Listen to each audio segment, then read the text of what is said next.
Aha! And welcome to Double O Deep Dive, Pop Culture Pro's home of everything 007 James Bond. If you're joining us either on Facebook or on YouTube or on Twitter or Spotify, whether you're joining us live or Memorex, that's something for the oldies, right? Is it live or is it Memorex? I may have first had this on Memorex. I think I did too, actually.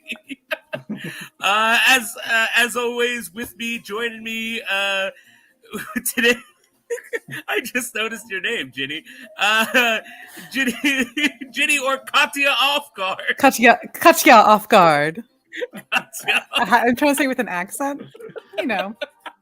And I came up with that one. That one's my own. You can attribute that one to me. No, I like that one. I like that one a lot. It goes well. I actually thought it was a play on the cellist's name. No, she doesn't have a cool name. She don't have a cool name, but no. I know. I refer to her as the cellist in my notes. I think that's cooler. Yeah, the cellist. And speaking of being able to bust out a badass cello solo, the most efficient quartermaster this side of Q Branch, Ed the Milkman Camus. Ed. Dude, we got exploding milk bottles of milk. Yes, we do. What is there not to love about that? It's completely insane. Look, I'm gonna say something that I have mixed feelings about this movie. Not that I don't dislike it. It's not one of my favorites just because it's not one that I cut my teeth on. You know what I mean? Like Dalton's the one that I think I came to last of all the Bonds. But there are some like franchise highlights of insanity in this movie.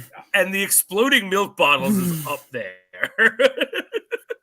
I love the exploding milk bottles. I think I always have. We'll get into it in a minute, but I admit I had a tough time taking off the nostalgia glasses for this one. Oh yeah. Hey, and I think that's what Bond is about. I think that's why we that's why I think we like the Bonds we like, right? Yeah. It's the Bond that we went to first. The ones like my favorite, Sean Connery, he was my first. My second, even now, is Pierce Brosnan because that's the one I saw in the theaters. Like, I think it is the nostalgia and the experience with this franchise. Yeah. I think so. But the License to Kill, though, I mentioned it before. That's the first one I actually saw in the theater. Yeah. Which was totally inappropriate for my age. Yeah. Movie, I fully admit that. well, that movie's at least PG-13. This one's PG, but because back in the 80s, it's that 80s PG. Well, that's a thing. Like Revenge of the Nerds was PG, if I remember correctly. That's ridiculous. I mean, maybe not, but ridiculous things are like there are things that like Ghostbusters is PG, if I remember correctly. Yeah, and it got marketed as like a kids movie as time went on. Right, which is why I think people think it's supposed to be a franchise. When guys, it's one good movie, good movie. But all right. So before we get into it, though, we have to honor the tradition that I started midway through our show. And I have got in front of me the lyrics to Aha's "The Living Daylights," and I'm not going to have you guys stop me when you think it is something because I'm just going to read this song, but I'm just going to stop at some point and we can reflect on what's going on here. So, for those of you who don't know, for those of you too young to remember who Aha is, they were big in the '80s. They did the song "Take on Me." And I once heard a very young bartender, like in her 20s, refer to that song as, "Oh, right, this is like from the Family Guy joke." Oh, no. So that's Aha. Hey, driver, where are we going? I swear my nerves are showing. Set your hopes up way too high. The living's in the way we die. Comes the morning and the headlights fade away. 100,000 people, I'm the one they blame. I've been waiting long for one of us to say, save the darkness, let it never fade away. All right, hold on tight now. It's down to the wire. Set your hopes up way too high. The living's in the way to die. And that's pretty much it. It just repeats after that. Pretty much. So, as we discovered, these songs are written for these movies. Can someone tell me what the hell these lyrics have to do with this movie? I was just dancing to it. I was just like the dun dun dun dun dun dun. I wasn't listening to you. I was just kind of like, yeah, it's a great verse. So that's it. That's what it has to do with it. It just sounds good. That's so good. It Oh, does sound great. Yeah, so how do we feel about this song? So there's no connection to the movie. So how do we feel about this song? it's so 80s. I love it. I miss it. I love this song. I honestly, this might be my favorite Bond song that we've covered so far. Wow. And I admit it might be a little over the top, but like, as soon as it kicked in when I was watching the movie earlier today, it literally took me right back. I was like, holy shit, that's right. This was one of the ones I have always liked. And I was listening to him like, yeah, this is catchy. You're right. The words don't mean shit, but whatever. Who cares? I was all about it, man. I really dig this Bond song.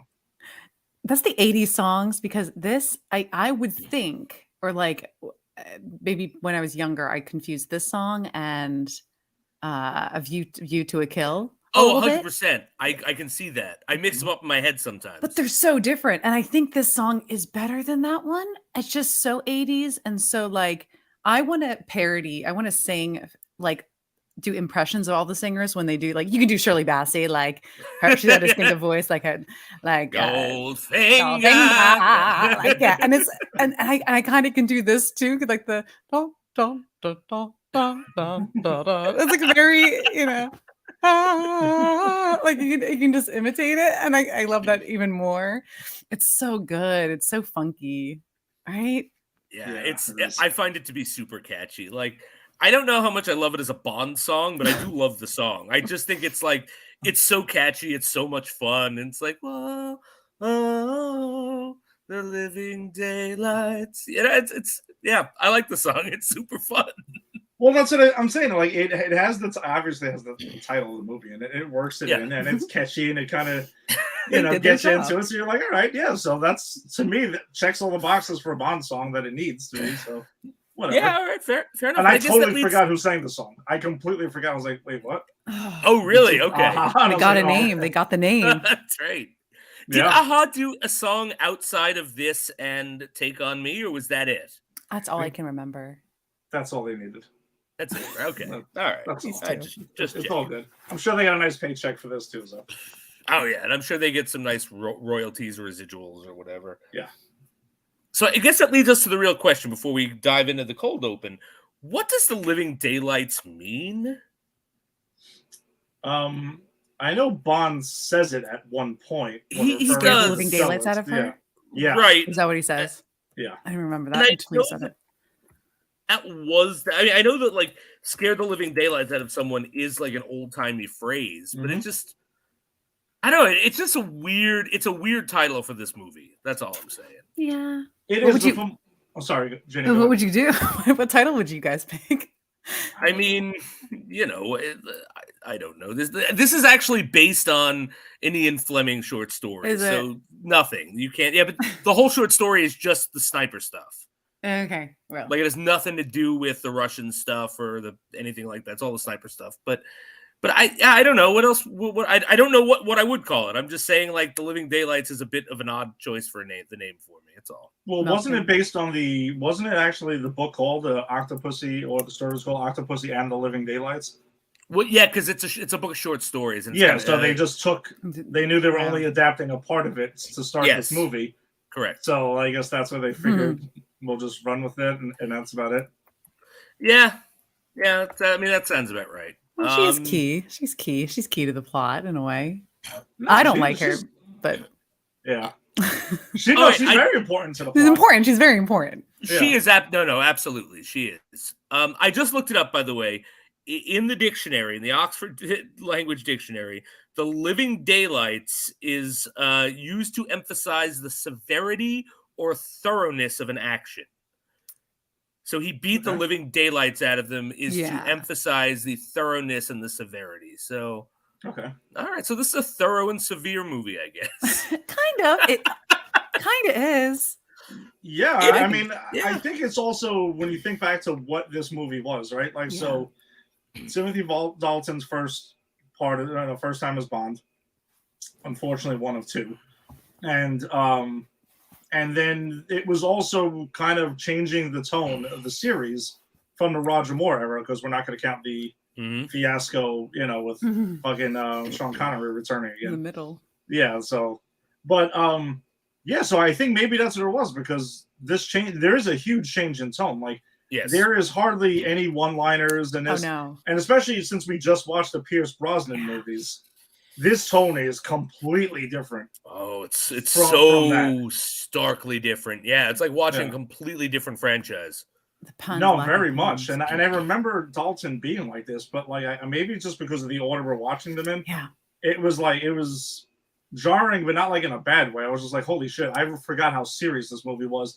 And when there were times when you would think like Pierce Brosnan totally would have dropped a one-liner, Right. it gets passed up every time. Yeah. Yeah. There was like the boot thing. That was it. I was going to say that was the old. I actually wrote in my notes. Walkman got the boot, and then when he came back on and went, he got the boot. I was like, I see what he did there. Yeah. But did you think that Pierce Brosnan would have, like, I don't know, he would have delivered it a little bit like differently, where it would have been more of, like a laughing moment. Timothy Dalton was just very much just like annoyed by him, like dismissing him, like, yeah, I just gave him the boot or whatever, and that was it. Like, his Bond's more of a wise ass. Yes, but this Bond has stuff to do, and he doesn't have time to. He doesn't have. I feel like he needs.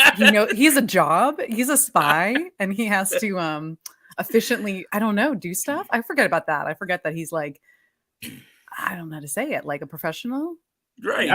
Yes. I think he is the most professional Bond we've had so far, because Daniel Craig takes 40 minutes out of every movie to go off on his own side quest that isn't sanctioned by MI6. Mm-hmm. Pierce Brosnan's way too busy about how good he looks in his tuxedo and how glib his remarks are. And and he has way more sex than Timothy Dalton does. Well, And Timothy Dalton's just like, guys, this shit isn't going to solve itself. M's not going to solve this. Come on, people. Because Timothy Dalton in this movie, he does after the cold opening, right? So when he lands on the boat with the woman and everything, makes the phone calls, like, all right, so give me an extra hour or so. And so he has that, and that's it. That's it until the end. That's it for the movie. Right. But even that moment, he was like a beautiful 80s lady on the boat and is like, oh my gosh, handsome man. And he's like, give me your phone. I need your phone. I got business to do. Oh, and he ignores her. I love it. And then he's like, oh, champagne. Okay. I deserve this. He was like, all right, fine. I guess if you're going to, if the situation is presenting itself, it's right. Okay, fine. I landed here. But don't take too long. No, I got to get back to this meeting. I was trying to be good. I was trying not to let my second head think for me this time. You know what? But you offered the champagne. We'll do a quick round of champagne. We'll have some quick sex. I got to be out of here in an hour. Yeah, I got a meeting to get to, okay? Yeah. Right. I got a movie to get to. Exactly. But yeah, so that pretty much, that's how the cold opening ends. But like this cold open, I think this really does show the starkness of tone from the ones that we've seen, even the Craig ones. I mean, this is that cold open's kind of like bleak. Like you see people like I guess MI6 agents parachuting down and into like this whole war games, paintball sort of training exercise, and there's just someone in there capping people for real. And you have that really brutal scene of the one MI6 agent pulling himself up the rock, and the other guy just like puts his name on a zip line thing, drops it down, and cuts the rope, and you just see this guy go, no. Yeah. I had anxiety watching this scene a little bit. There a lot of cliff stuff too, like on the edge. I don't know. I had that in my notes. So, Jason, like when me and Steve were kids, and this was the Bond movie we watched the hell out of, and I'm pretty sure we had it on a Memorex tape and everything. I was obsessed with a lot of this, and when I was watching a lot of it, it started like coming back to me. And I remember we used to joke around about the like Australian guy who shoots the guy. He's like, "You're dead." But like he says it like that, and I was like a running gag we had. I was like, "You're dead." But yeah, no, it is pretty bleak though, and I remembered when he cuts the tag and that guy is just like begging for his life and just completely throws him off the side of the cliff, and then Bond is just like not fucking around with this. He's like he sees everything that's happening and gets right to business to taking this dude out. You see his Bond sense starts to tingle. He does one of those like, what's that? You know, he's like looking around like he knows what's going on. Well, that's the first time we see him too. Yes, that is. That's it. Yeah.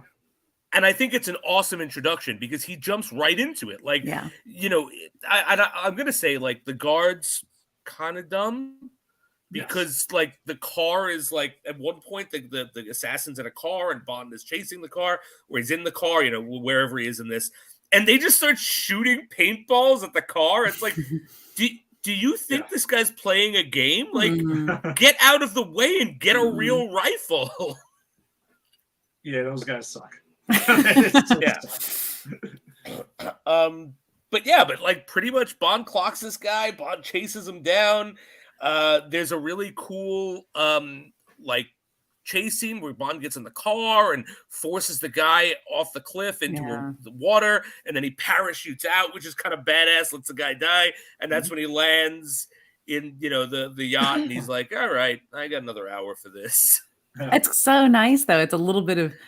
It's different. It's darker. It's a little more. It's more serious. It's not super elaborate. It's not like crazy skis, surfing, anything like that.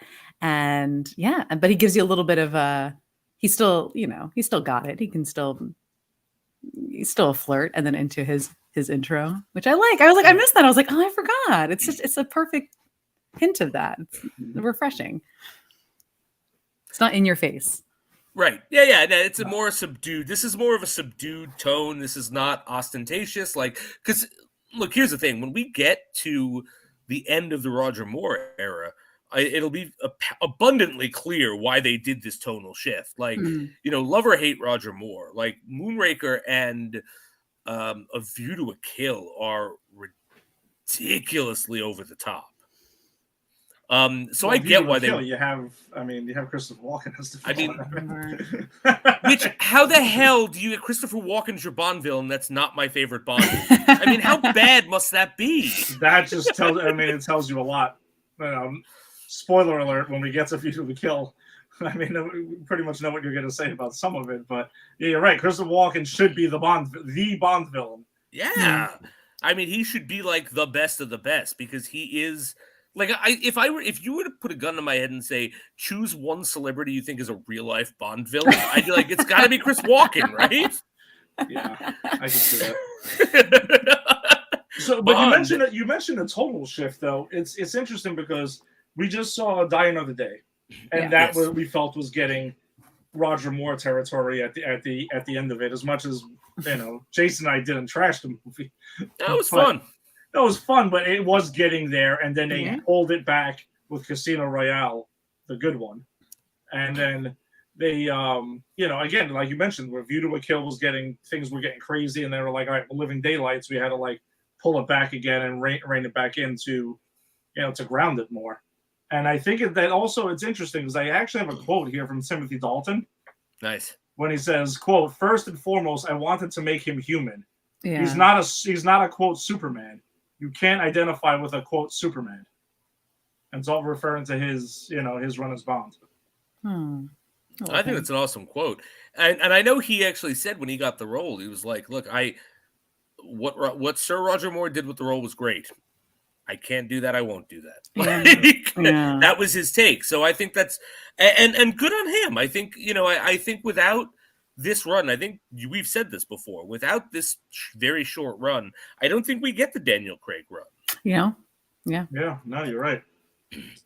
Did you know though about Timothy Dalton that this was not? They tried to get him like 3 different times. Timothy Dalton. Really? So apparently. Let me pull that up because he's not that young. He's not as young as I think he is in this movie. No, he was like in his 20s in the 60s. Yeah. So he's in his 40s in this.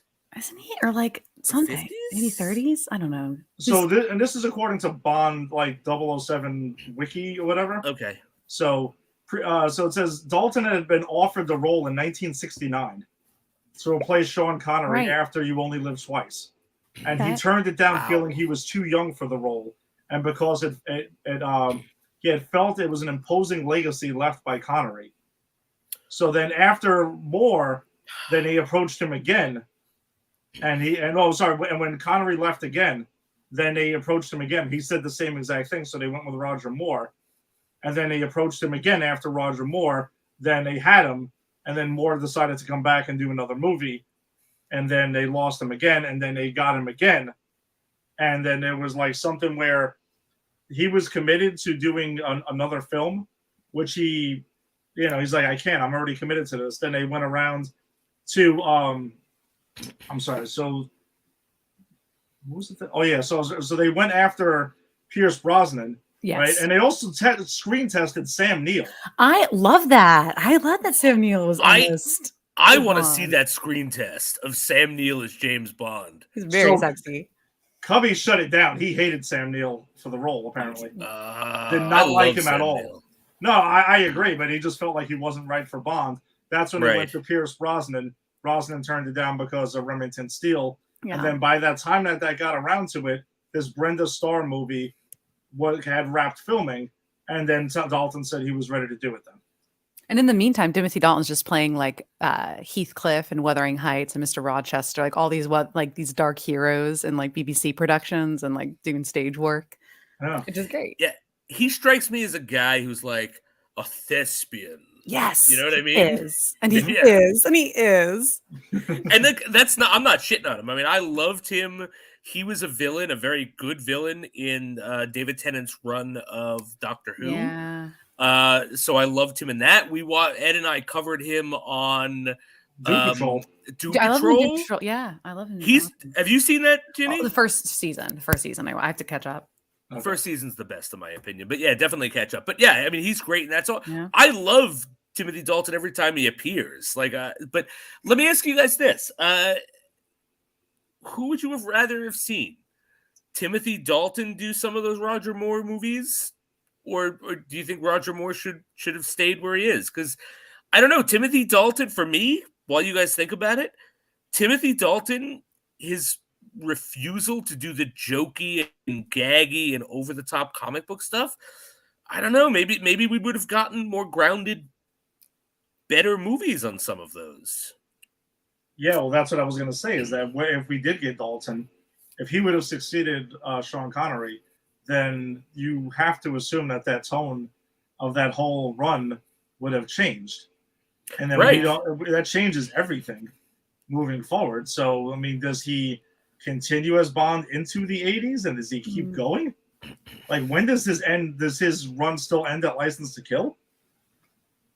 I mean, does he hang him up earlier? I bet he stops. I feel like there's a universe where he does early 80s Bond, and then Pierce takes over. Pierce like gets out of the Remington Steele contract and kind of gets in earlier, and then I don't know, isn't as old.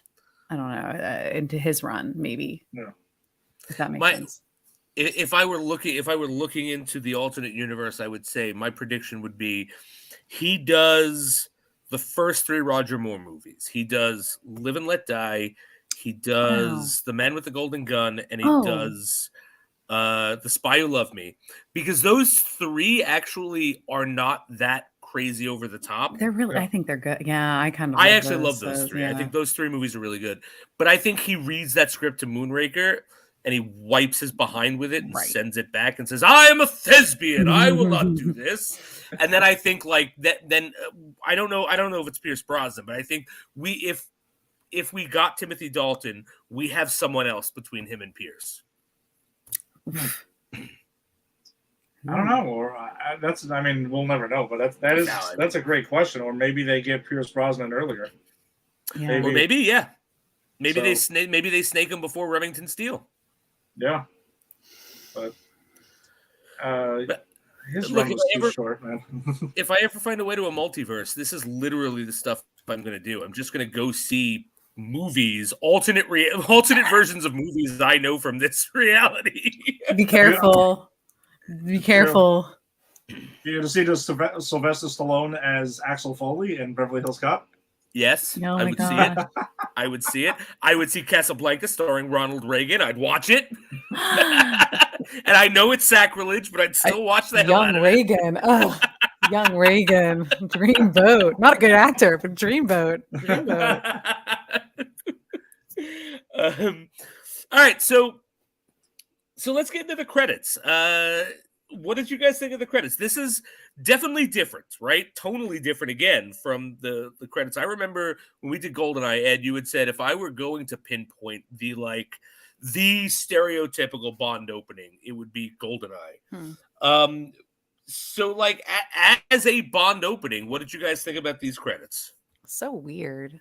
I only have like two thoughts at the open. It's just that the like spotlights, the like, I don't know how to call them, like almost like marquee lights of like living daylights. And I'm like, oh, it's very 80s. And then the random blonde girl who's just like staring you down, and, like wind blowing in her hair. And I'm like, who are you? I don't know her. And that's it. That's all I'm like, all right. Other than that. Was she the woman from the poster that we see? Because I know. I don't think it's the cellist. No, it's not. No, it's not the cellist. No. No way. I don't know. I like the opening to this. I did. I thought it went well with the song. I thought it was very, 80s Bond and stuff. I don't know. It worked for me. I thought it was fine. And I guess, again, my idea of, like I said, stereotypical Bond, what you would think it is, I think this falls in that same boat of this is kind of what I would assume. Hey, Bond opening. What does it look like? And it would be kind of like this. So I think it fits the bill for it. It's weird. It's definitely weird. It's not. It's very strange, but I don't know. Yeah. Aha's doing in the Bond song, and we're in the 80s, so why not? It kind of does sync together. It makes sense to me. Why not? This is we always say this is a fever dream. Maybe this is the 80s. Maybe it's someone's coked up fantasy. Sure. Maybe I can see Pat Bateman like thinking that this was a Bond movie or something like that. So here are my fever dream notes. Woman wearing glasses, shadows fighting in the glasses, a headlight and a dancing woman, a woman seductively posing. This is like a poem. Lots of water imagery, because there are lots of water imagery in this. Yeah. Red woman sitting peacefully. I think it's exactly what to expect pre-CGI, because I think this is right. Like Pierce Brosnan's run was when CGI began. It's easier to like cook up an interesting thing, but like and as we see when we get back to the Connery stuff and the Moore stuff too, it's all just like lights and colors and shadows. So I actually think as much as it's underwhelming compared to other openings we saw, I think it tracks perfectly with the time of this Bond movie. Agreed. All right, so we talked a little bit about Bond as Timothy Dalton as Bond. Anything else we want to talk about that we didn't kind of get to in our Timothy Dalton discussion before we got here? I mean, really as you go, but like I just said with women, I was like, remember how I said Pierce Brosnan was like chivalrous towards his ladies, like very like, I just need to save you, I need to protect you, and like just seems to genuinely connect in a way. I love Timothy Dalton so much, and I love him on screen. I do think he's very condescending to his women. I think that carries over into License to Kill, where he's like, oh, dopey headed like lady. Oh, honey, like kinda. And this Bond girl's very doe-eyed, so I think that lays into it too. But I'm like, I think he is like always a little bemused, and like he's bemused. I know he's a little bemused with his ladies in the second one too. Yeah. So a bit more. Wait, Jenny, are you saying that there's misogyny in these Bond movies? Well, and I love him, and I think he has better Bond girls in the second movie. But we are getting there, and we'll get there. And I just go in the one scene that got me, because I know this man played Heathcliff, so he's going to be a little rough, like with his ladies. But he did do like this is the thing, but not in the way that Sean Connery, Roger Moore is, which is like unnecessary. So he like at one point rips a woman's blouse off, gets her naked, with a gun to her, kind of, and it's a time of tension. So there's someone knocking in, a spy coming into the doorway, and he's like seemingly like shockingly rips a woman's clothes off, and I was like, oh my gosh, what are you doing, dude? And then it's shown to be a tactic to distract that guy, opens the door, sees a naked woman, and then Bond like gets him. And I go, it's like heat of the moment. It's a spy move. and it's just a little. It's not. I hate to say it's not unnecessary. It's I don't know. You can't say, "Hey, get your clothes off," because there's a guy coming. Like, time is of the essence. You just have to do it, and then he tells her, "Go in the bathroom, cover yourself, and hide." I was just like, "Damn!" But oh, it was a tactic. I get it. I'm like, but I was like, "That's his bond. That's his bond. That's what he kind of does." And he does it the same thing with his lady, with Kara. He she's like fussy, and he kind of holds her to rip her arm to show her where the gun mark was. Yes, to prove that whatever. And I was like, roughy, but it was kind of like time was of the essence, and he just had to communicate. So I get it. Yeah, it's funny because I was actually looking at those, I guess differently now. Again, I told you guys before, I love this movie as a kid, but then this is the first time I watched it as an adult. So I'm watching it and I was like, oh, what the hell? Oh, that's right. This is the scene where he does X, Y, and Z. And he just doesn't have time for nobody's shit. I know. No, he doesn't. No time. Man, woman, whoever you are, it doesn't matter. No. He, like you said, he's very laser focused on his mission. And it's like, I don't got time for your shit, guy or girl, whatever. And yeah, you're right. He says, listen, you got the bruises on your arm. Yes. Right? You can't be gentle with her. Yes. And it's like, let me just look at the bruises. I'm the one who I could have killed you. Right. And I didn't. So therefore, there it is. And you're right. It was a distraction tactic to get the other guy, so he can go ahead and take him out.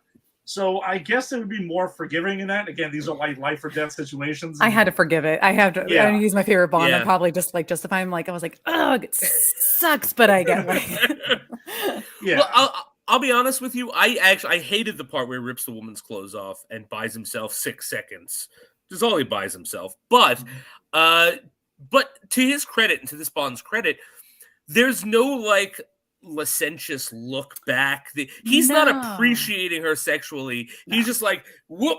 All right, got my 6 seconds. Get the fuck out of here. You know what I mean? He says to go cover yourself. Yeah. Right. Yeah. Whereas I think Connery or Moore would definitely have been nice distraction or something like that. You know what I mean? Even Pierce, I think, is more lascivious with women. Not in terms of fighting or punching them. Just he just appreciates their physical attributes. And I think this Bond kind of wholesomely falls in love with his leading lady.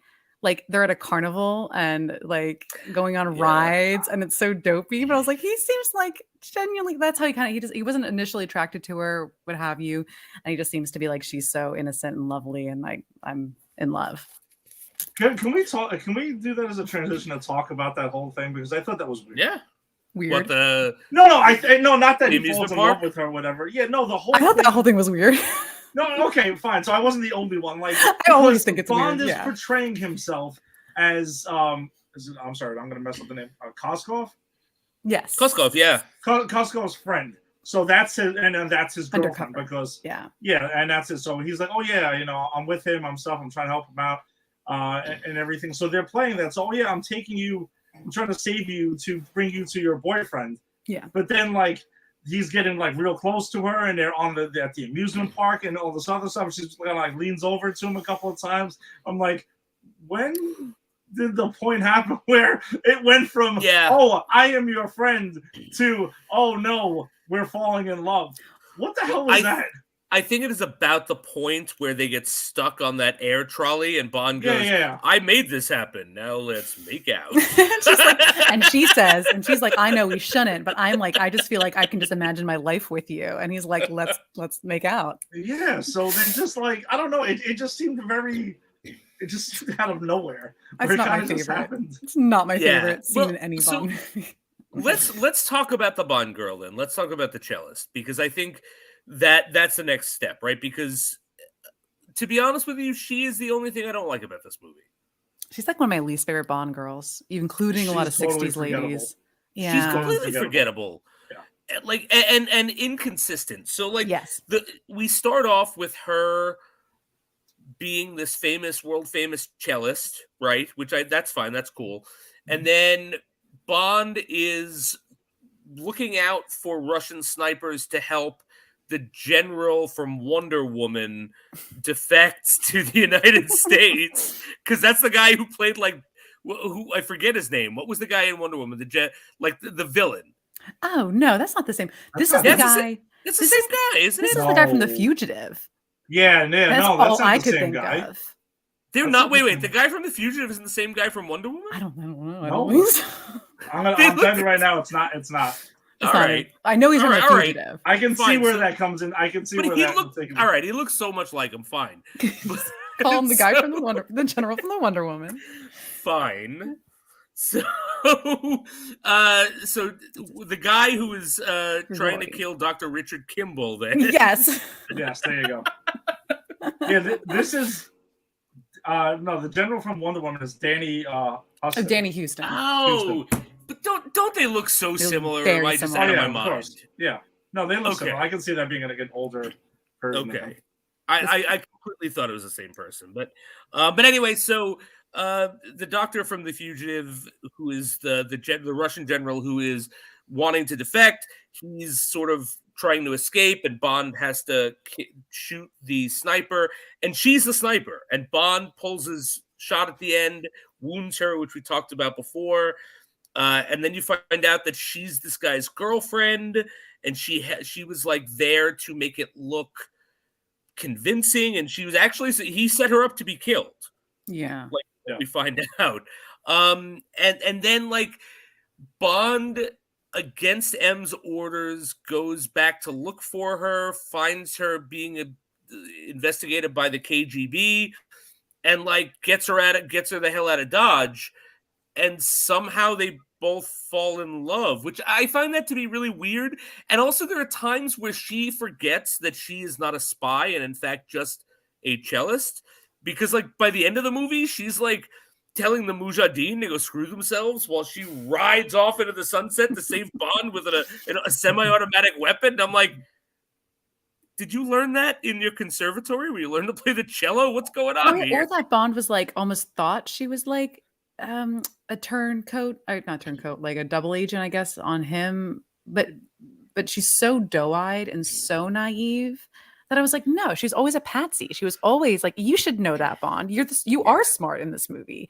Like, don't for a second think that this is an act, because it's not, because she's a bit of a ditz and she's like very innocent. I just don't know. I was like, you should know that. You read it the first time. That's why you pulled your Right. shot. Yeah. You should be able to read it for the rest of the movie. I don't know. Yeah, he could, because he could have, he scared the living daylights out of him. Jason, by the way, he was in Jerome Krabi, is the name of the actor that we're referring to. He was in the 1989 Punisher movie after this. Who's in that? Oh, Dolph Lundgren. We Dolph covered that Lundgren on Randy's and Peach yeah, we Tea did. like in the first couple months. Yeah, Dolph Lundgren and Louis Gossett Jr. Who was he playing that? Shoot, he is the I'm not cheating and looking it up either. I think he was like one of the mob villains the mob bosses that were in that movie. I think you're right. And you know what? I thought that was Danny Houston as well. I was trying to look it up. Is he also the tennis instructor on Seinfeld? Oh, I don't know. Mirror? I don't know. You know who I'm talking about? I do know who you're talking Yeah, the one about. who pretends he's a good. I'm gonna look that up. I'm gonna have to find that out. You get. That's why you're Q branch, Ed. You get all this information. That's why Gotta you're do it quick milkman. though. Gotta do exactly. Only the milkman Oh, can pull these things off, which we haven't got to the milkman yet. But we're gonna get to the milkman because this is a fine hench if I've ever A seen fine one. hench. But Ed, any other closing thoughts about the cellist? yeah, I just think that she's completely forgettable. I mean, whatever. She's okay. Like Yeah. she doesn't. I with a Bond girl, you expect her to kind of more like stand out and be like more of the co-lead of the film, but I never really got that from her. Like at any point in this movie, and her whole storyline of the whole like that's the boyfriend falling in love with Bond out of nowhere. I mean, you could say whatever Bond's charm was there, but it's just like if the guy's hitting on me, then he must not be the friend. Oh. So something must be like triggered at some point. I don't know. The cello thing was another scene that I was like their whole getaway. I was obsessed with as a all kid right, so also. But that was like the coolest thing ever. Yeah. I did want to talk about them skiing down the mountain in the cello box Sure. because Guys, that was one of my favorite parts of this movie. Like, no, Aw. unironically, I love that part. And what I love about that part is when he rescues her from the KGB, he has that like condescending Bond moment we were talking about, where he's like, "Oh, we're gonna get the hell out of here." She's like, "I gotta get my cello," and he's like, "Damn well you're not." Yeah. And then they're getting the cello, right? But then he goes back for it, bro. They go back for it. But I love that this is such a throwaway line. He goes, "All right, we're gonna do this. I'm so glad I insisted you go back for the cello." Yeah, love that line. Yeah. And then they literally ski down a mountain in a cello box while being fired at and chased across the border into Austria. And the Bond does this great cool thing where he grabs the Throws it cello, up. throws it, picks it, and you just hear him go, "We've got nothing to declare." And she goes, "Except my cello." Cello. Yeah. Cello. Very, Like, very silly. like that is a moment that I did not expect to see in this very I serious know. Timothy Dalton Bond movie. Well, I think that's where they had to have like some sort of like brief, Extravagant. yeah, something a little bit. But even the whole sequence before that with the whole car chase, Yeah. and that car is another one that's like super badass with the Yeah. rockets that launch and everything. And he just kind of like, yeah, I had some upgrades and stuff like that. Mhm. And the skis that pop out on the side, the spikes in the tires so they can go on the ice. Sure. Fantastic Bond car, and it leads into the whole cello thing. That whole chase scene is bananas, and it is probably my favorite scene of this movie, still to this day. But when I was a kid, I loved it, and I still love it to this day. For me, it holds up like completely. Yeah. He's in the house, in the barn, and spinning around and everything, Mhm, and fires mhm. some missiles back. But also, like right before then, we get some like Die Another Day type, like driving around on ice, right? Yeah. Like, But he has the spikes in the tires, though, Yeah. so at least gives Right, you no. something. Yeah. It does make complete sense. But Yeah. like when I say Die Another, I mean I'm just saying like Oh, yeah. these Yeah. are the two movies that have us driving on ice. But I love that he like takes that shack with him. He Great. drives into the fishing shack, and he's you just see the shack driving around. I love it. He's so awesome. All right, so before we get into the villain and their plan, Ed, you want to go over Milkman since you've taken that moniker? You want to lead us through the hench conversation? He this milkman / radio Walkman guy, whatever. He's a swimmer at one point, it looks like. Whatever you need him to be. Yeah, jumping around in like a Speedo, whatever. He's pretty badass, man. He is a super badass thing. And I was trying to catch the song that he was listening to. Is he listening to the? I thought he was listening to the opening theme to the Living Daylights at one point. That'd be badass. I'm not even kidding. No, he's not. But it does sound like it, though. I kind of wish that's what it is. I thought it was this time. I'm listening to the words. I'm like, because it keeps on playing like the same words to it. Yes, and then the score does it too. Yeah, and it goes into it. Yeah. This henchman has his own theme. He does have his own theme song. He's like, all right, songs to kill by the Milkman. And he always Living has Daylights by the Aha. same one. Yeah, and I thought he was listening to the Living Daylights. Pretenders. The Pretenders. Because they're in this. Back on the Chain Gang. I actually had to go ahead and listen to the Living Daylights like separately too, and I was trying to find the words that he was listening to. And I'm like, all right, that's not it. So okay, I really thought he was listening to the Living Daylights. The lyrics are, oh my god, I forget. Oh. It's Where Has Everybody Gone? Yeah. Wait, and that's nowhere to be found in the Living Daylights. So no. But yeah, he's listening to the same song every time he starts to kill somebody. It turns into the score at each time. He strangles a couple of dudes with the wire from his headphones. Yeah. Yes, that's why I called him the Walkman. Yeah, he's a milkman. He's a doctor. He's an ambulance worker. He's a swimmer. He is everything in this movie.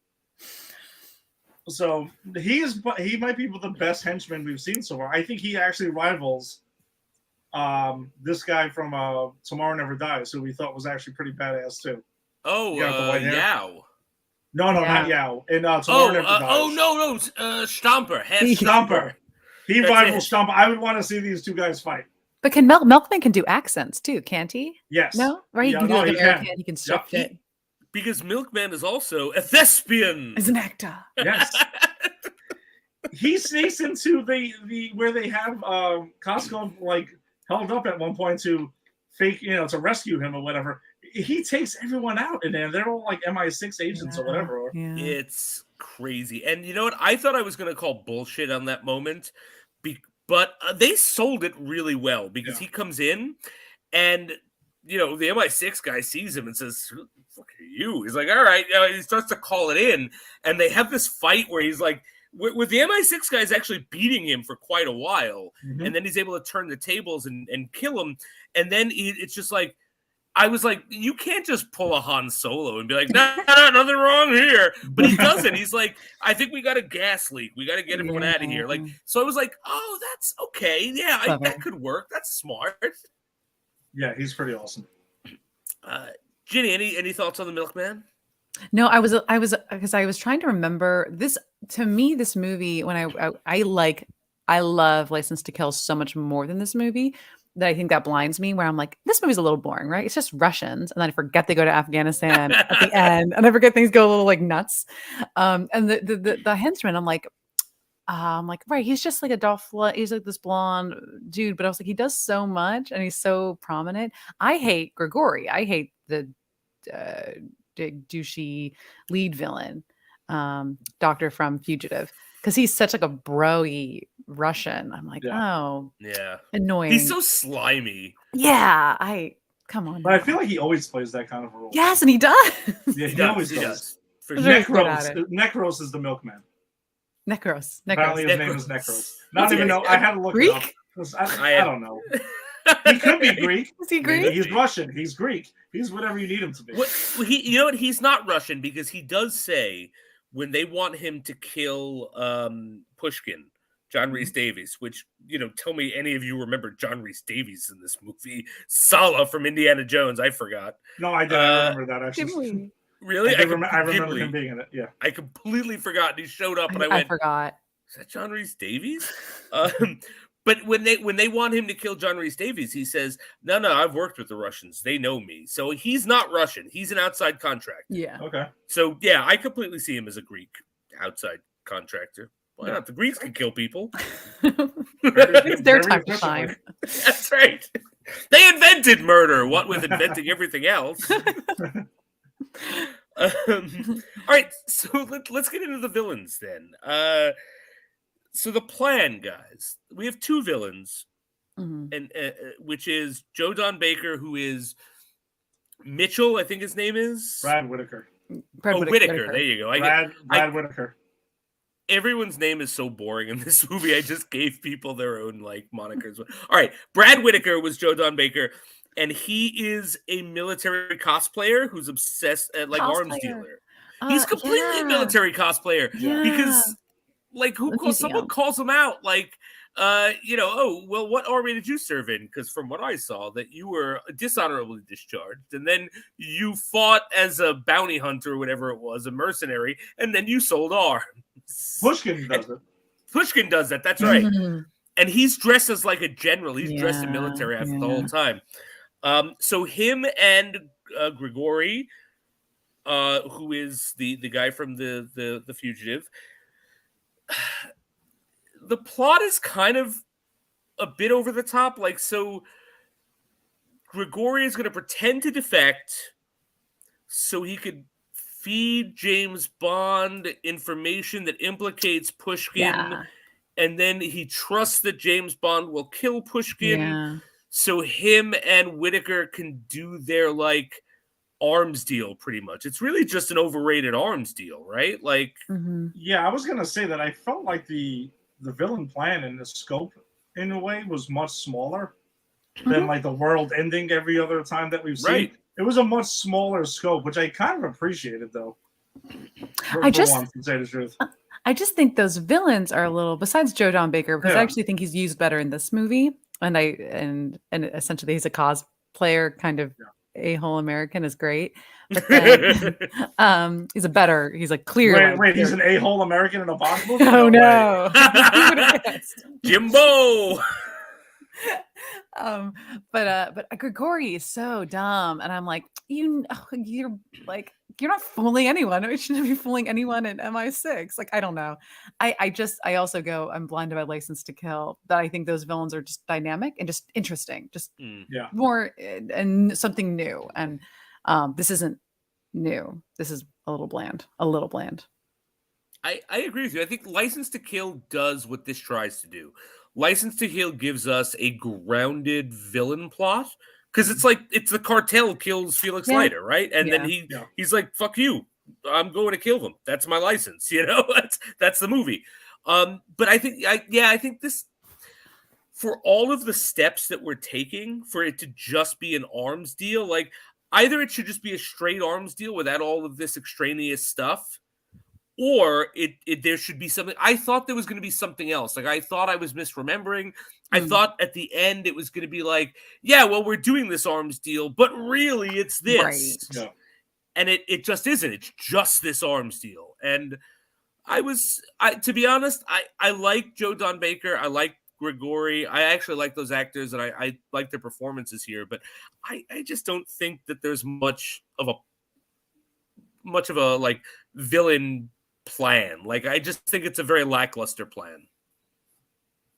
Yeah, I mean, I guess I could agree with that, but I also I don't know if it's just because we've seen so many, again, like end of the world plots lately that all right, maybe a smaller scope Bond situation. But you're right, in License to Kill, though, it's even a smaller scope because you're right, it's a drug cartel, but that's also a very different theme because it is extremely personal. Yeah. This has nothing. License to Kill has nothing to do with really MI6 or anything else, or even his job. He's like, dude, you killed my fucking best friend. I'm coming to kill you. Yeah. End of story. So this is a little personal. It's just a little bit. Like, I know Pushkin. He wouldn't do this, and that's his ally. Yeah, exactly. But that it like shrinks the scope even smaller with License to Kill. Right. Which I could say. I mean, I do think License to Kill is better than this, which, you know, not to give away next episode, but I think it is. But I still enjoyed a lot of things in this movie, even though there's some goofy things going on here and there, not intentionally goofy, but you know, things that kind of just fizzle out when you think about it for a second. But yeah, can we talk about Joe Don Baker or whatever being fucking recast again as somebody else? Do they think we wouldn't know? Later? I was gonna ask you that, Ed, because I remember when we started with Daniel Craig, one of your first questions was, how did we feel about M sticking around, right? The same actress. So now this is something different, but still, it's like, so we've now cast our villain as the Felix Leiter in the James Bond series. So I found that weird. And if I ever remembered that Joe Don Baker was the villain in this, because I forget every single time, I might be upset about it. But after this conversation, I'm likely going to forget again. So yeah, he's not memorable at all in the least. No. I just thought it's a weird. Well, I guess with the M situation was different because they were rebooting it. Yeah. Good Which point. I always think that, though, when you reboot, you are kind of resetting everything. And that's typically the route that you take. So that's where I thought that was different. This is supposed to be in canon with the Pierce Brosnan movies. So did you like the guy that much where you were like, listen, we got to have him back as the sub-in for Felix Leiter because we killed Felix Leiter? It's offensive. They think all Americans look alike, I think. Yeah, maybe is that what it is? All American Army military.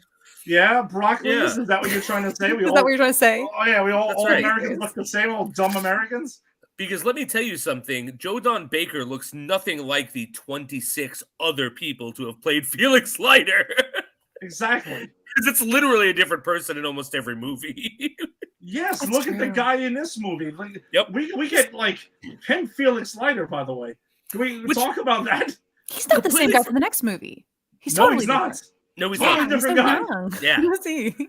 I didn't even understand what his purpose in this movie was. Like Bond Bond like escapes and he's like running and like he's trying to fit in, and these two women who look like sex workers show up and they're like, "Hey baby, get in the car." And he's like, "Okay."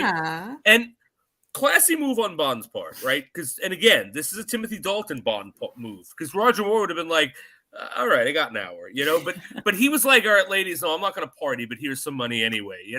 Yeah. Gentlemen. A gentleman, right? Again, down to business. Yes. Yeah, he'll get the clap and chlamydia and anything else on his own time, but not while he's on the clock. And they just they pull a gun on him, and I forgot. I'm like, who the hell are these guys? And then they're like Felix's women.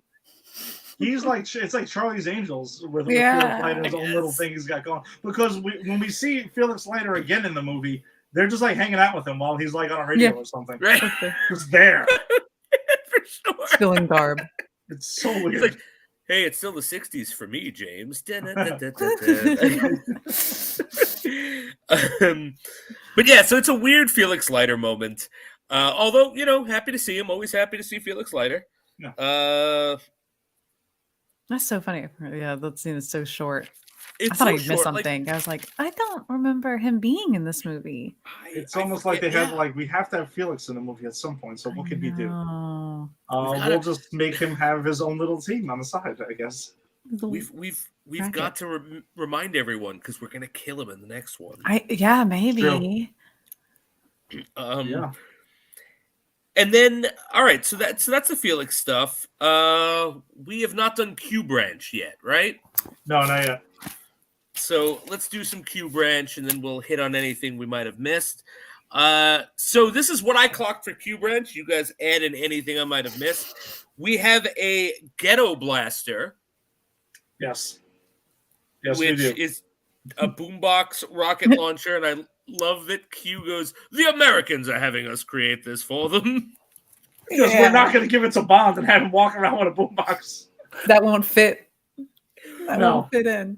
In what scenario would a boombox rocket launcher come in handy, do you think? 1987 New York. It's true. All right, but what are you doing in 1987 New York that you need a rocket launcher? Oh. You can, let's see, if you want to get like LL Cool J as a American like spy undercover, yeah, you can have him kind of go. I mean, there's a great scene in in Crush Groove where he goes out and points to a guy and he says box, and this dude just stops and he plays the boombox for him. So he could have that same guy. If Tim's watching this, he knows exactly what I'm talking about because we talk about it all the time. It was like box, and he pulls out the rocket launcher. Boom! Explosion. That's all I got. I'm here for a movie with LL Cool J where that happens. Here's $60,000 write that screenplay. I was actually going to say, can we start a GoFundMe where we could buy LL Cool J one of these Ghetto Blasters and just see what he does with it? Yeah. That's what I would imagine. NCIS right now. We'll do it. Yeah. Or Run DMC. You can go that route if you'd like to. So there's some, only if you can get these professionals to be your spies undercover. Otherwise, not much. All right, Verna, I was just curious because I remember the 80s as vividly as anyone who was a kid during the 80s in New York. I remember seeing them on the bus a lot. Yes, on the street, actually. What about Jeffrey Wright? Jeffrey Wright's Felix Leiter when he was younger, an American agent. Do you think maybe he would have the boombox rocket launcher? Multiverse. No, he was a nerd. He was a nerd and got cool in college. Okay, so that's my headcanon. I would say no, not because he's not cool enough, but because what the fuck is he doing that he needs a rocket launcher? Like, I'm just trying to think what you're doing in New York where you're in the scene where you're going to have a boombox, because it's a scene. You never know. Yes. I think the thing is you never know. I think that's a very U.S. thing to say. Be like, you never know. All right, fair enough. Hey, we're going to leave it at that then. You never know. All right, and so then we got the exploding milk bottles. I counted that as Q Branch, even though it was an enemy Q Branch. Ah. The Walkman I counted as Q Branch because this was 1987. This is so 80s. The more now you're listing it, now it sounds very 80s. Right? It was fine for me when I was watching. I was like, that's cool. That's cool. So that's what I'm really doing here, guys. I'm trying to ruin the Bond franchise for you. but he has the keychain thing though. Yes. Where he whistles the beginning of the Bond theme section. That's very Bond. It's all very the whistles are the so Bond. And even the keychain, it just looks like It looks like the you know how when cars have alarms, I don't know if they still Yeah. do, because all that does is keep people up. No one actually checks their cars, but it looks like the button you press to shut your car alarm off. Like that's what Well, that you're thing gonna looked lock like it now. I have No, it to lock the You're car. right, now to lock it. And that thing's it's stun gas if you sing the James Bond theme, or if you do the Yes. cat call or the wolf whistle, it explodes, and he gets to use it twice. It's pretty valuable in this movie. It's great. This Bond is very economical with his gadgets. Yeah. Yeah. Yeah. Perfect placement. And then he's got the key, Mhm. that thing that opens 90% of all locks. Do not run into those 10%. That's all we're saying. It Sorry, what Bond. is the 10%. I was gonna say, what do you think the 10% is? Like, what locks does he have trouble opening? Not I don't know. lock. What technology was it more Padlocks? advanced? Yeah, I don't know. It'd be don't padlocks. know. It'd be something Padlocks. stupid. Padlocks. Lockers to high school gym lockers or something like that. I don't know. Something dumb. High school gym locker. Great, Bond. We need you to go in. Yes. Just don't All right. find yourself chasing somebody in a gym. That's all.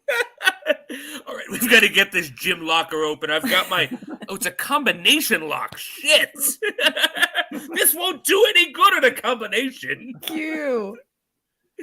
How about the couch, Jason?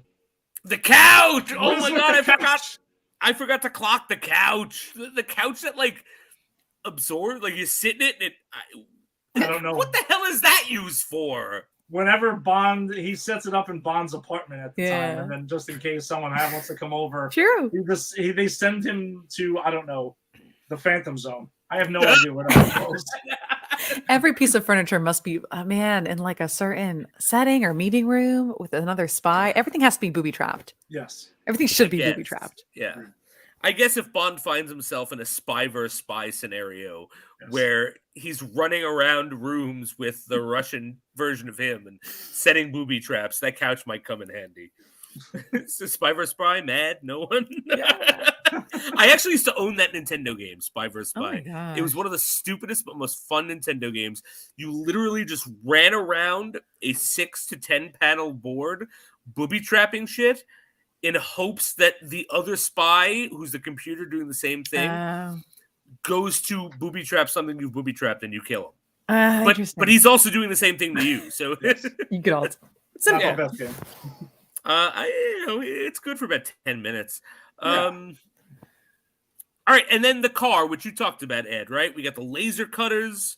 We've got this is actually one of the coolest cars we've gotten Yeah. in a while. Yeah. Oh, for sure. Rockets that shoot out. This is a cool car. Did I miss anything? He's got the rockets and the laser cutters. Is he doing anything And else he's got with that? the ski things that pop out. Ski and things. the Yeah, right. spikes on the tires. The ski things, the and spike everything. things, right? So what do you guys think of the car? Where would you if you had to rank this? I would say not the best or flashiest car, but most useful car. Yeah, I think this is. Pretty offensive. It's not on the offensive, as opposed to Yeah. a defensive Mhm. car. But then, this is so elaborate. I love it, and it's so. I also think that maybe this is why the cello scene was so awesome. Is that because the movie's so grounded that we just get nice pangs of elaborate car.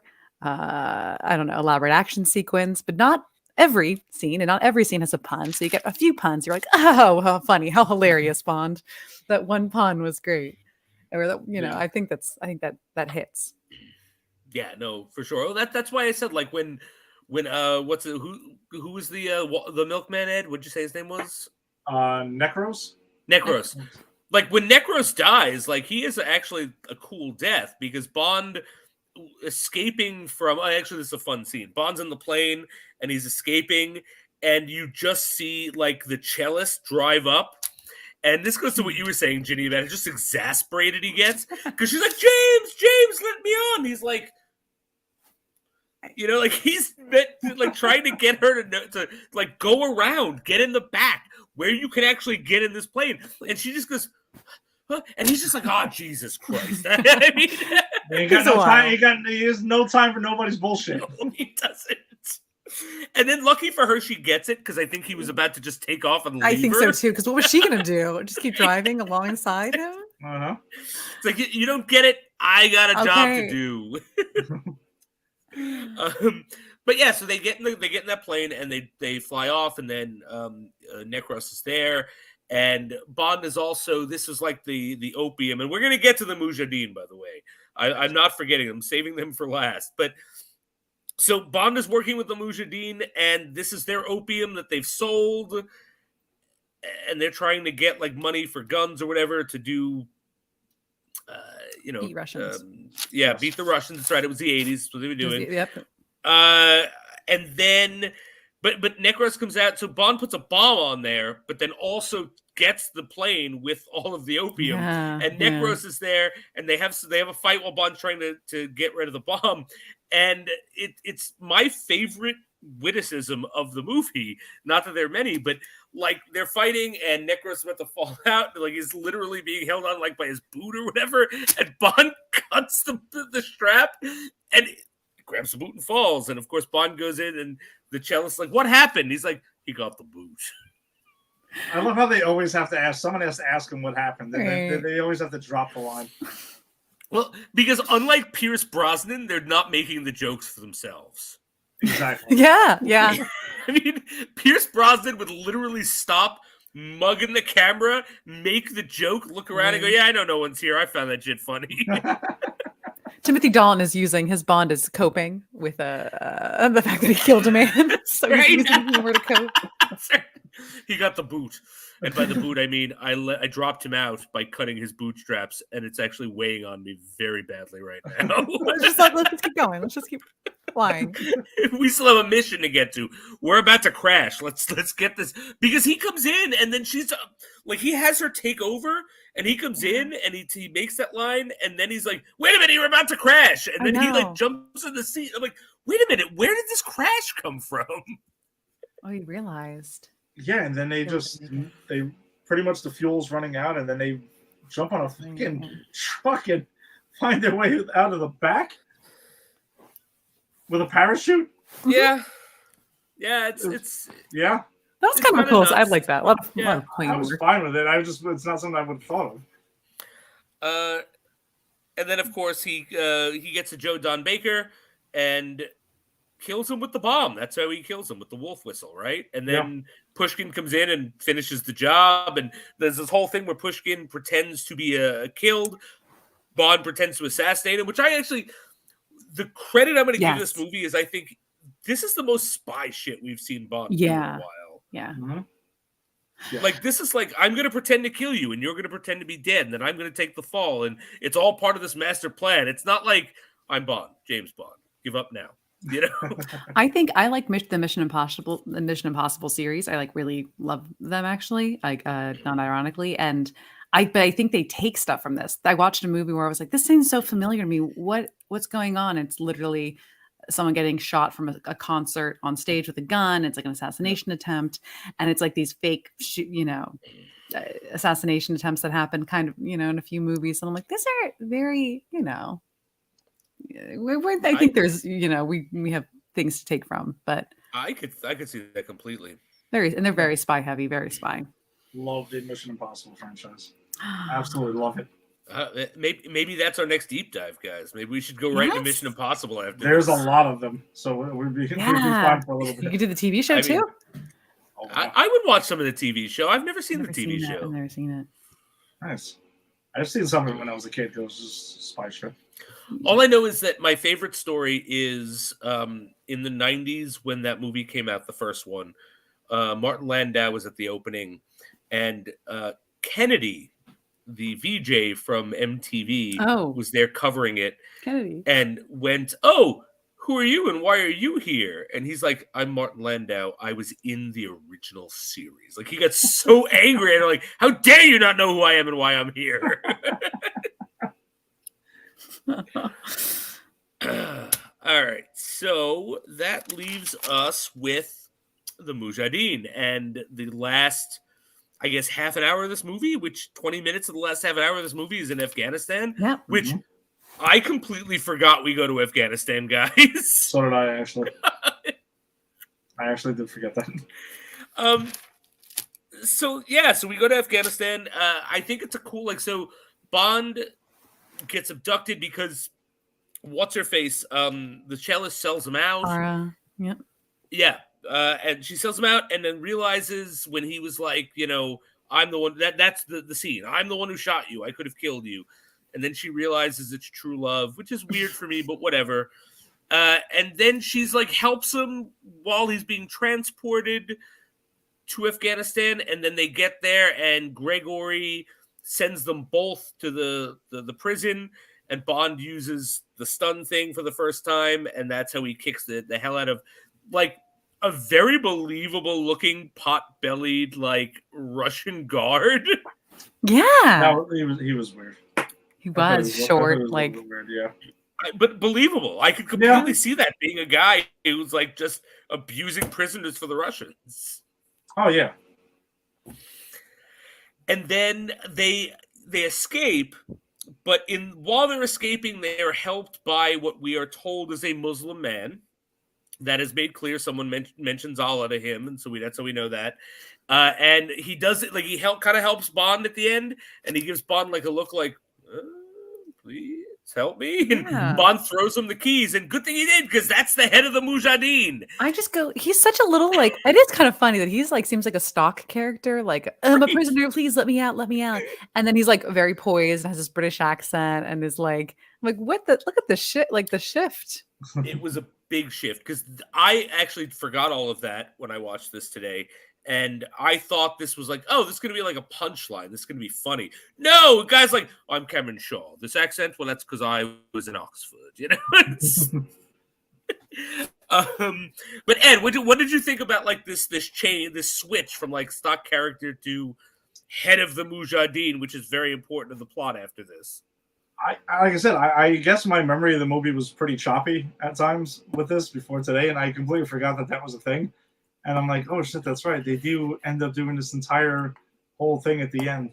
I guess for the time it works, because it seems to have found its way. We were talking before we went on for how this type of thing found its way into like Rambo 3 and to other action movies during around the late 80s. So I guess why not? Why not get Bond involved in the whole thing as well, the whole conflict. So yeah, as I said before we went on, I was watching this going, is Bond being helped by Al Qaeda? Like, what is that what's happening here?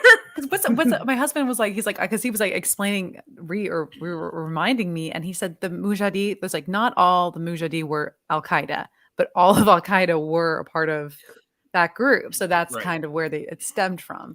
But I was like, oh my gosh, didn't remember. That was the very 80s piece of history. Yeah, no, and that's the thing, is like, that makes sense, because that was all Charlie Wilson's war, right? That's what the movie's about. Yes, but like the history was, we send people over there, CIA operatives, to train up the Afghani resistance to fight the Russians, because it serves our purpose. And then we go, oh, thanks, power vacuum, go fuck yourself, and we leave.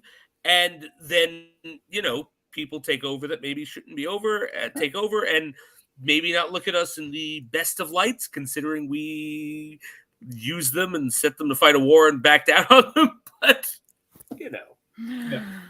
it's so crazy. But then also, this is going to be a weird comment. I felt like Bond and Kara had no chemistry, but I think Shaw and her had chemistry.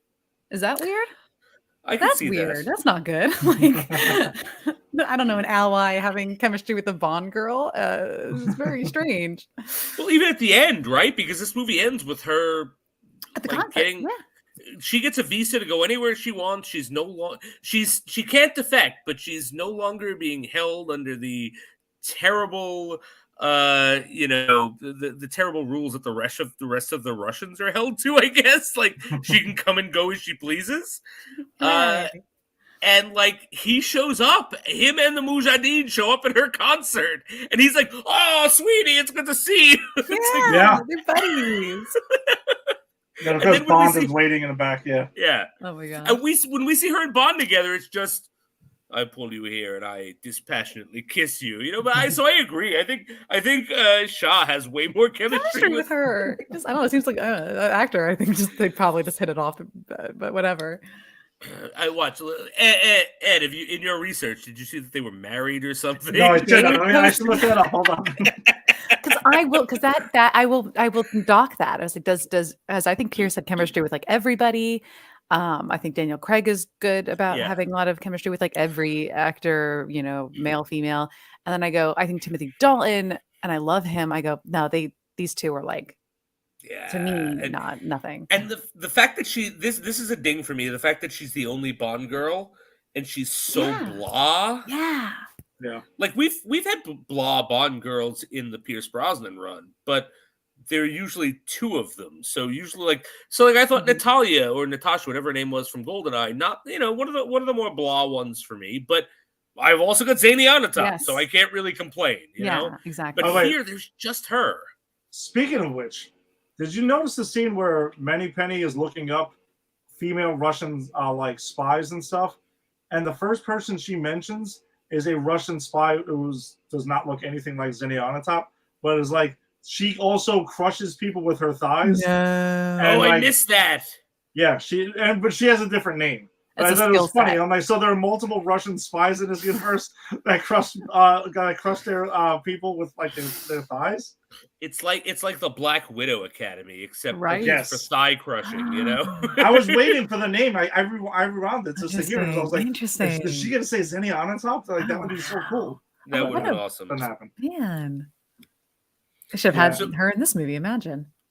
This brings us, the Mujahideen brings us to my favorite moment of this movie. It is a throwaway moment I almost missed because I looked away and looked back and I went, wait a minute, thank God I looked back on this. Did you guys catch one of the Mujahideen doing a drive-by with a rocket launcher on a horse? Yes, I did. That is one of ridiculous. The most insane things I've ever seen. I don't care that it's not realistic. I love that moment because he just rides in and he's got that not the shotgun, he's got the rocket launcher on the back of the horse, which I'm sorry, the horse is dead if you're firing that rocket launcher off its back. But he fires the rocket launcher, blows up the car, keeps on moving. I'm like, is this what like Afghani drive-bys look like? Afghanistan drive-bys? I mean, it's crazy. Yes, that's badass. Oh my god! But it was that's my favorite moment of this movie. It's one of like when we do our whole Bond retrospective of like favorite moments. This will very likely be up there. This and the bike flipping. I was going to ask, is this better than the bike flip for you? Oh god, it's not better, but it's up there. Okay. It might be just as good, and if it's not just as good, it's because the bike flipping came with Daniel Craig's attitude. Like, I tried. What do you want? Yeah. And this was just an impasse of like, I'm just going to do a drive by with a rocket launcher and keep going.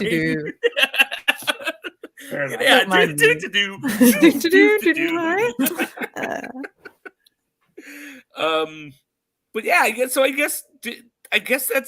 that's it. Like, is there anything we didn't touch on that you guys want to talk about before we finish up, wrap up? No, I snuck in a Zinnia Onatop potential Easter egg that didn't happen. That's great. I didn't know. And I love that you are growing into the Cube Ranch role more and more. I kind of have to. Freeze frame. Enhance. I'm like, wait a second. I love that you're doing the research. I started listening, before I forget, I started listening to the short story this is based on. And I've read this one, so I had read it before. I read it in high school. But Tom Hiddleston reads this audiobook. So I listened to about the first 40 minutes of this book or this short story. It's about an hour. And again, it's just the sniper stuff. But Loki read it to me. That's amazing. And it was wonderful. Did you know that Loki, Tom Hiddleston, is up for one of the names getting thrown around for Bond as well? I could see that. I don't know. I always like my James Bonds to not be super famous already. Yeah, Michael Fassbender was on there. I saw being thrown around the other day. He's too old. I know. This is when I hate saying people are getting too old. Is he old? How old is Fassbender now? 77 born, but he looks older. He drinks too much and smokes too much. You know he's going to be. And I love him, and I love him, and I love the way he looks. I just go, I know he's gonna get Roger Moore. It's gonna be like Roger Moore. Michael Fassbender is 44. but he looks 50. it's And I it's think a that hard. in a good way. It's a hard 44. I don't know how 44 is Timothy like my Dalton. 42. It's a hard 44. Yeah, I don't know how old Timothy Dalton was, but remember, Pierce Brosnan got it when he was in his 40s too. No, Yeah, that's true. That's true. That's true. so I mean, I don't look. I could see Fassbender. I could see Hiddleston. I wouldn't complain about him, but I don't know. I like my Bonds to be not so famous. Like Richard Connery Madden, I was. think. What's that? Like Richard Madden. No, not that. Not that unknown Not- where Oh, even okay. I almost didn't realize who you were talking about. There you go. That's You how went he a knows the little bit perfect mean. Bond. But like Pierce Brosnan, I think was the most famous when he was cast, right? Like, Yeah. Sean Connery Yeah. was no one when he was cast, and Roger Moore had The Saint, but that didn't equate to U.S. fame. And by the way, I don't hate Roger Moore. Roger Moore, fantastic in the show The Saint. Mm. Okay. I watched a couple episodes of that years ago, and I was like, no, I get why they cast him. He wasn't great, but I get why they cast him. Yeah. Timothy Dalton, again, like, he did theater. He was accomplished, but not super famous. I think Pierce Brosnan's our most famous Bond, right? Yeah. When he gets The cast. TV show. TV. Yeah, because Right. I don't know who Daniel Craig was when he got cast either. So Same. So, like, I we could throw any name we want, and I'm okay if Tom Hiddleston winds up being it, but I kind of want it to be an unknown property for me. I want it to be someone where I go, I don't see it, and then I have to go see it, and then I see it. Which is how I felt about Daniel Craig, to be honest. I was definitely like that with Daniel Craig. I'm like, who the fuck is this guy? And then I went to see it. I'm like, holy shit, that was awesome. Right? It was great. Yeah. All right, so I guess that does it. Anything else we want to hit on before we move on? Before we end up? So this Bond's very smart. I feel like he's very intelligent. Like, I don't know. Is that something you point out about our Bonds? Like how, because they're spies, they went to Oxford. We assume they're well educated. I think this Bond is like, correcting Whitaker on his history, his military Yes. history. Something else. There's another moment where I was like, yes, he is very like he's a student. He's intellectual.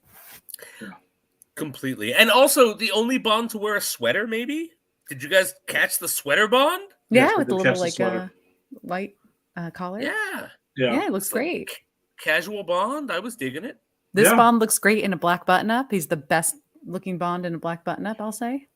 I'll throw it out there. Oh. I don't know if that's something you guys want to talk about ever, but that's what I think. What the Bond in like a tuxedo and suit and everything? No, like an Oh. open one Oh, button open. okay. I think everyone looks good in a nice. Yeah, I think just that's a part black of the button. thing. Yeah, I think Timothy looks great. When the screen Although- test, they're like, "Hey, put on this tuxedo. Yeah, I gotta see you." When we get to the end of the Bond run, I do want to talk about not just list of best Bonds, but list of most attractive Bonds. Yeah. That's literally going to be something we discussed in the last episode. Fair enough. Because I think so much of these movies hinge on his sex appeal. Yeah.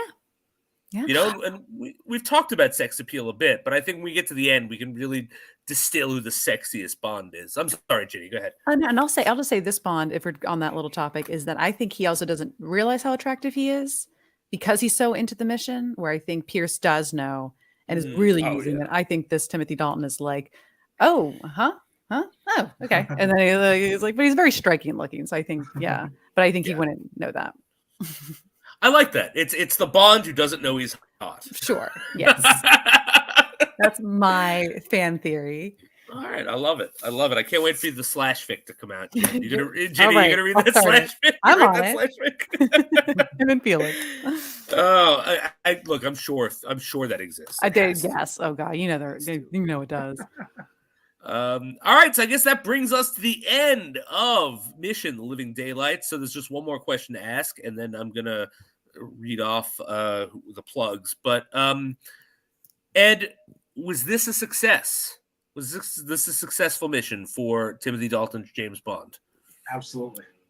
I told you guys before. I mean, maybe I'm overrating a little bit, but I really did love this movie, despite its flaws. I really do love this movie, and ranking wise, I think it's better than most of the Pierce Brosnan movies. I will say that I think it is. I think it is. I would probably say maybe GoldenEye is the only one I would put over it. Wow. I Okay. think I put this over Tomorrow Never Dies, or maybe like around the same as Tomorrow Never Dies, because that was my number 2. Okay. So Awesome. So big success.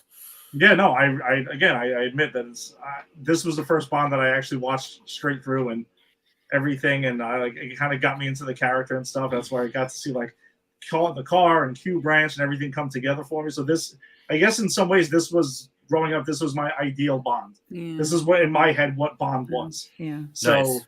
yeah, I guess I'll give it some more a bump up maybe than others might give it because of the timing and everything. But yeah, even from the song and everything else, the opening and all of that, I love all of it.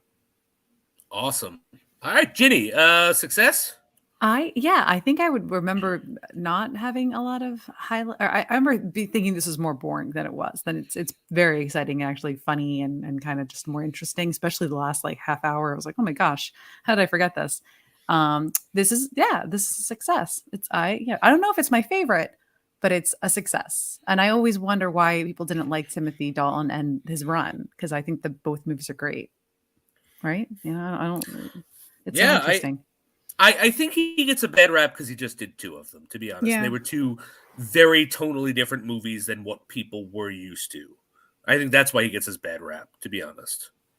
Yeah. I count this as a big success. I mean, I think when all is said and done, when we do our Bond rankings, this is probably going to wind up somewhere in the middle for me. But I agree with you, Ed. I think it's better than at least 2 out of the 4 Pierce Brosnan movies. It might be better than Tomorrow Never Dies. I'd have to really think about it. I don't think I'd go so far as to put it over GoldenEye, but I hold GoldenEye in very high esteem. But yeah, I think this is a solid Bond movie. It's fun. It's got some good action. It's got him actually being a good spy, which you don't always get in these movies. And yeah, no, definitely. I agree with you both. Dalton gets the shit end of the stick sometimes because he only had the 2, but I think he's a really good Bond. I kind of wish he did more. I do wish he did more. And I'm pretty sure I'm going to feel that way after License to Kill because I know that was it. And yeah. I know I still really like that movie too. So he's the only Bond who has a perfect record, probably. Yeah, that's true. That's true. Well, no, Lazenby has a perfect record for me, but he only did 1. That's true, and I'll say I do need to rewatch that because I have never seen that or even cared to see it as an adult, and I admit it's probably because, and I'll admit I fall into the bias of oh, you're not Sean Connery, so get lost. I was there too, but I'm excited to watch that with you both because it is one of my favorites. I champion that movie, so I will be even if you guys both hate it, I'm still going to champion it. Fair enough. All right, so thank you for joining us wherever you got us on the Facebook, the Twitter, the Instagram. I like to put "the" in front of things; makes me sound older. You know what I mean? The Spotify, wherever. Just know that Double O Deep Dive is presented by Pop Culture Pros. You can join the Double O Deep Dive group on Facebook. We're posting a bunch of stuff because the newest one, No Time to Die, was nominated for a couple of Academy Awards. So we're going to be, seeing how that goes. And hopefully, we bring one home for the Gipper, as they used to say in the Reagan era. I don't know where that came from. But if you like this show, but you're thinking, where could I get more like this, but with comic book content? Well, I'm going to say check out Granny's Peach Tea. Get your latest serving of sweet, geeky goodness. Ed, what do we got coming up on the Peach Tea this week? Oh, we got ourselves a Friday night episode, which means it's probably going to somehow end up as a dance party, even though the song we're opening with definitely is not danceable. But we'll see how that goes. Huge episode, though. We got a lot of CW stuff, the season finales of Legends of Tomorrow, as well as Batwoman. I know Jason is actually upset that Batwoman is wrapping up because we've learned to like that show. It's really I don't know. This we're season. There. I don't know if I love it, but I really like it, and I enjoy it this season. And I'm sad to see it go. Yeah, and then we got some more Superman and Lois, Naomi. But the main event, though, is we got a brand new Batman movie. So we will be doing a spoiler discussion for The Batman. Jason and I are going to see it tomorrow night. We're super excited for it. We can't wait. So please join us for the spoiler discussion on Friday night. It's going to be a lot of fun. We're going to be dancing. It's going to be great. So yeah, Granny's Peach Tea. If you like Star Wars, you want to join Shooting the Sith, which is hosted by a good friend of the show and our friend Tim Tamala, where he talks everything Star Wars. Have you guys wrapped up the Book of Boba Fett yet? Tim says he's going to do it this week. Rick may be guesting on that episode. Oh, all right. Good friend of the show, Rick might be guesting on Shooting the Sith, so tune in for that. Speaking of Rick, he's starting his own show very soon, like next week, right? Yep. Old Dirty Fighting. Mm-hmm. We'll be debuting next week. Debuts next week, which is boxing, street fighting, anything fighting related in the sports arena. That's what he's going to be covering, so check that out. We got the Just Too Sweet show, which is your wrestling show. We got Unsportsmanlike Conduct, which is your football show. Put It in the Books, which is not on because we're not in the season right now, but that's your Mets show. And Empire 161 that Ed hosts is the Yankees show. We Stomped You Out as the Giants show. We got Jada and Kyle, who are also doing the Batman movie, which they've already done it. They posted it today. So if you want to get a little taste about it, if you've seen it already, you want to listen to them. But Jada's also, I believe, going to be joining us. So if you want to hold off on listening to them, listen to us first, and then go back to theirs. Hey, you do you. I'm not telling you what to do with your time. And if you don't like any of that, but you want something that covers everything from A to Z, everything from Achilles to Zagreus. Ooh, they like that one, right? It's a Greek one. Then you got to join the A to Z show with Eric and Tim, where they literally cover everything from A to Z. And I'm not sure what they're covering this week. I haven't seen any promos for it. Have you seen it, Ed? I have not. They might be pulling a doubleheader on Friday night after us. So. Oh, okay. All right. So, then if you're going to join us, just stick around and join them. I watched their episode on the late because I can't watch anything live. I got a young child. Ginny, you understand how this. We can barely do this. But I watched their episode on the video game music, and that was awesome. That was a lot of fun. So I would go back and check out some of their old episodes. It's a lot of fun. All right. Well, thank you guys for joining us, and I will see you all next week. See you next week. Bye.